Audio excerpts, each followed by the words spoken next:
ভুল একটি ধারণা, পায়ে মেহেদি দেওয়া যাবে কি যাবে না। অনেকেই মনে করে থাকেন পায়ে মেহেদি দেওয়া যাবে না। পুরুষদের ক্ষেত্রে তো সাজসজ্জা করা রাসূল করিম সাল্লাল্লাহু আলাইহি ওয়াসাল্লামের হাদিসের মধ্যে নিষেধাজ্ঞা এসেছে যে মহিলারা এমন ভাবে সাজসজ্জা করতে পারবে না যে সাজসজ্জা পুরুষের মতো হয়, পুরুষদের ভঙ্গি ভাঙ্গা হয়। আর পুরুষরা এমন ভাবে সাজসজ্জা করবে না মহিলাদের মতো যাদেরকে দেখতে মহিলা মনে হয়।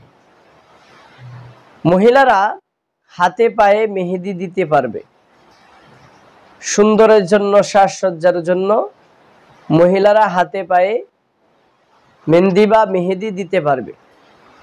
পুরুষরা হাতে পায়ে মেহেদি দিবে না। কিন্তু তাদের ক্ষেত্রে চুল যদি পাকা হয়, দাড়ি যদি পাকা হয়, চুলে বা দাড়িতে যদি তারা মেহেদি বা মেহেন্দি লাগায় তাহলে ওইটা জায়েজ আছে। আর মহিলাদের ক্ষেত্রে হাতে পায়ে মেহেদি দেওয়া জায়েজ আছে।